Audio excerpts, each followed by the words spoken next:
Olá, queridos amigos, internautas que nos assistem pelo canal do YouTube do Bezerra de Menezes. Vamos ao Evangelho no Lar. Usando as orientações que tem nesse panfletinho aqui do Evangelho no Lar, se solicita que se escolha um dia e um horário para fazer. Pode ser de manhã, de tarde, de noite, a hora que ficar melhor para todos. De preferência que todos possam se reunir e fazer este evangelho. Agora que estamos até em momento de pandemia, já soube de vários casos que estão fazendo o evangelho no lar usando as ligações de vídeo.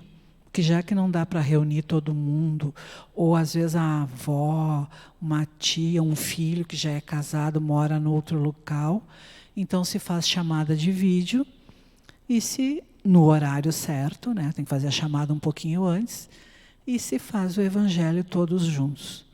Eu acho que nesse momento, com certeza, nós estamos mais unidos que se tivéssemos presencialmente.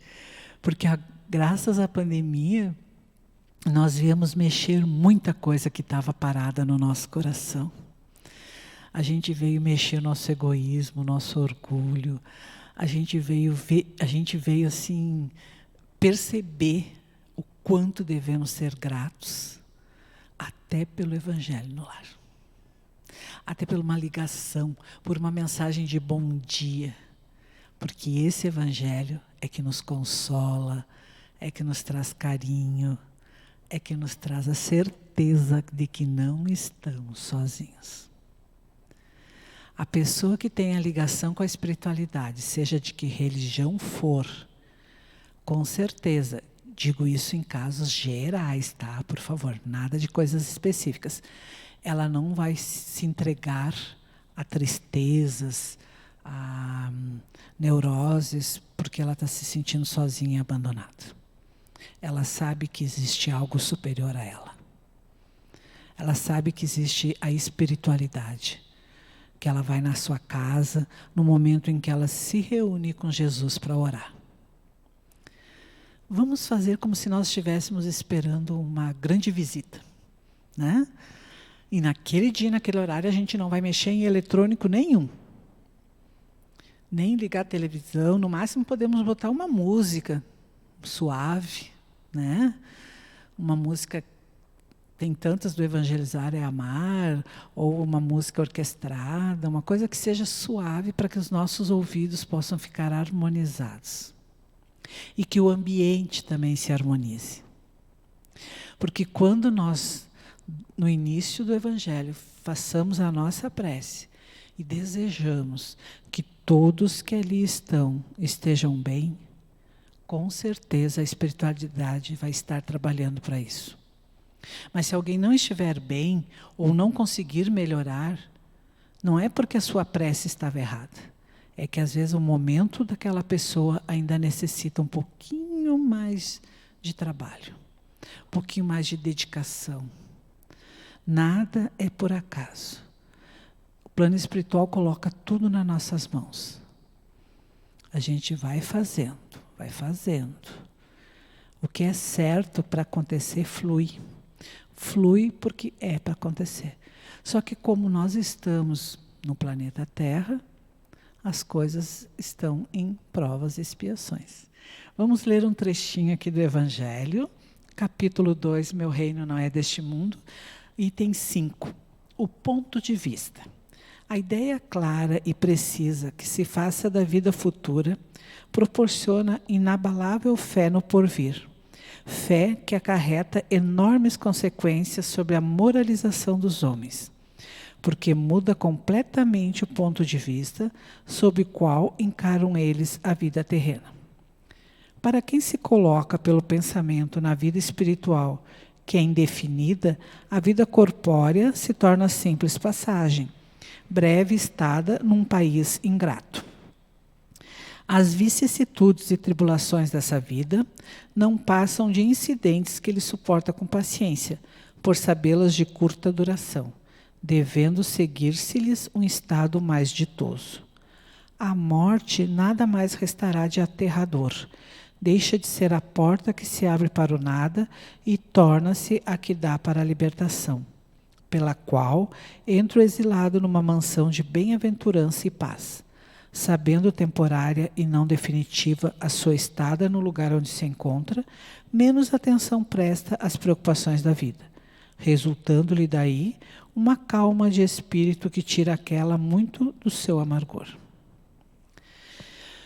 Quando o homem duvida da vida terrestre, quando ele duvida da vida futura, ele se apega à vida terrestre. Por isso que daí qualquer percalço, qualquer dificuldade, qualquer, vamos dizer, uma enchente, uma pandemia, é motivo para dizer que Deus não está olhando por nós. Que no Brasil não se respeita, que os brasileiros não estão dando valor para se cuidarem e várias coisas. Mas também não podemos fazer assim. Como eu disse ali, no momento que eu sei que existe a vida futura, eu posso ficar tranquila, porque eu sei que aqui é só uma passagem, né? Eu estou transitoriamente morando em Porto Alegre, Rio Grande do Sul, Brasil. Mas a gente também não pode negligenciar os nossos passos na Terra. Não podemos também deixar tudo por conta, fazer qualquer coisa. Então já que vai ter vida futura, e aí depois eu posso voltar, então eu vou desejar o mal das pessoas, eu vou desejar vingança, eu quero que as pessoas... Não. O que Jesus quis dizer com vida futura é que nada se acaba com uma encarnação só. Nós temos, sim, a chance, a misericórdia divina de retornar várias vezes para evoluirmos moralmente. Quando se evolui moralmente, tudo o resto é consequência.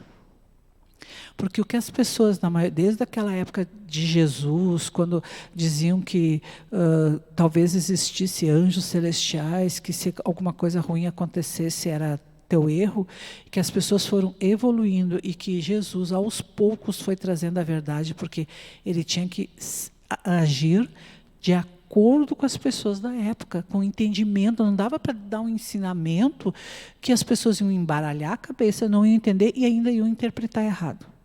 Ele também pensava nisso. Ele nos pensava tanto no nosso bem que ele dava por partes a verdade.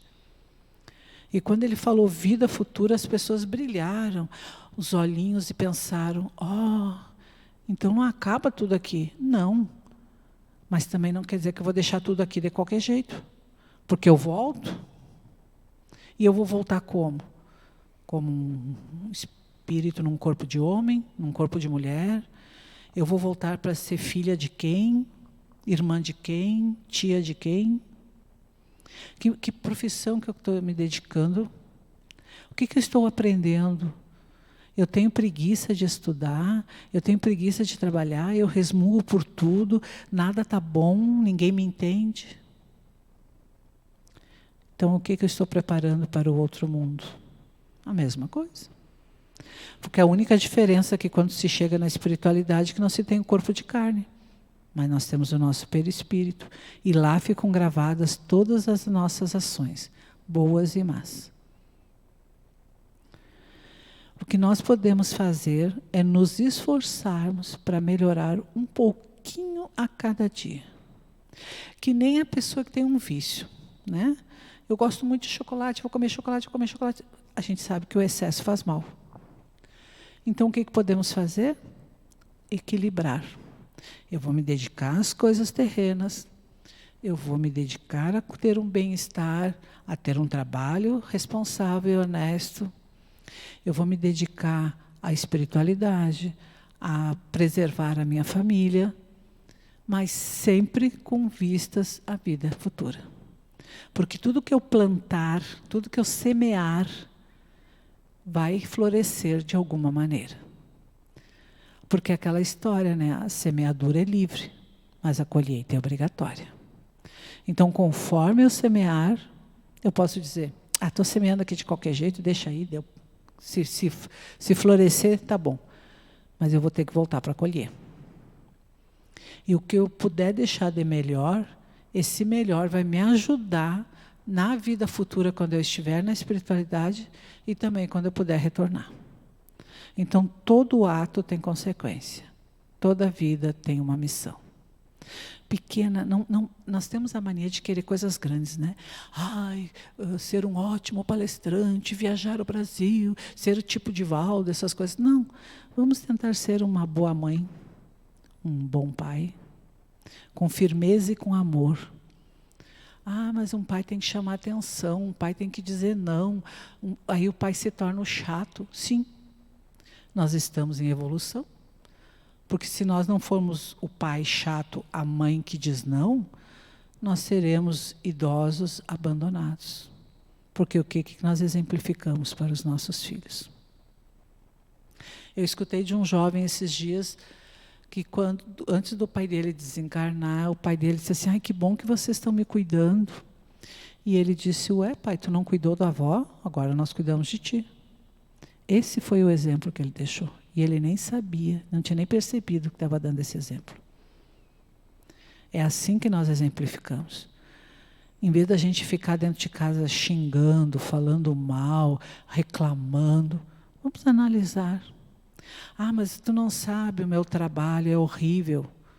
Você já tentou fazer um outro curso e trocar? E se aquele é tão horrível assim, por que você ainda está lá? Muitas vezes a gente pode deixar de sofrer evitando aquele caminho, o contato com alguma pessoa. A gente tem que aprender a se amar, a se gostar, a se valorizar, porque isso é evoluir moralmente. Isso é chegar a poder dizer: Jesus, eu fiz o que eu podia. Agora, no outro mundo, eu vou continuar estudando, trabalhando e tentando ser uma pessoa melhor. Porque daí, quando eu tiver que retornar, terei um pai, uma mãe que vai me acolher, me educar e me amar. Tudo é semeadura. Tudo é fruto da nossa colheita. Tenhamos cuidado naquilo que nós plantamos. Normalmente o Evangelho não precisa passar de 15 minutos, tá, gente? A gente diz esse tempo porque é o tempo de ler o Evangelho, de conversar um pouquinho, se alguém quiser fazer em menos tempo também. Sempre gosto de dar uma dica assim de livrinhos de mensagens. Esse aqui é o Recomeçar, do Adeilson Salles.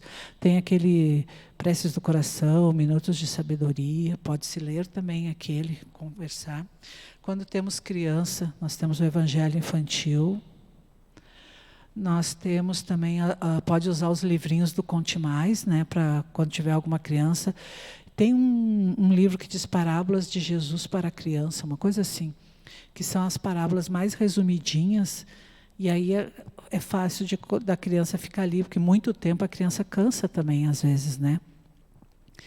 E para que todos possam se reunir com a prece no início, com a sua aguinha, colocando a sua garrafinha, o seu copo. E naquele momento, pensem nisso, que essa visita é tão importante que nós temos que ter pelo menos um pouco de postura moral e física para recebê-la. Não vamos deixar que, poxa, justo hoje o dia do jogo, puxa, justo hoje, dia do último capítulo da novela, ou justo hoje que eu queria conversar com aquela meu namorado, minha vizinha. Faz uma postergação de 15 minutos. O plano espiritual agradece. Então agora nós vamos fazer uma prece para encerrar o nosso Evangelho.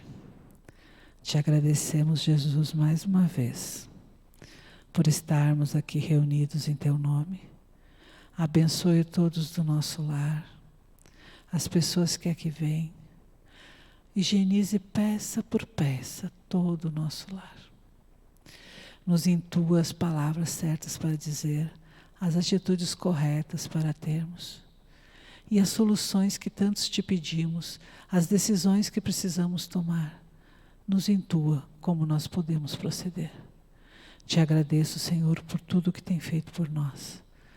Estejamos em paz, assim seja.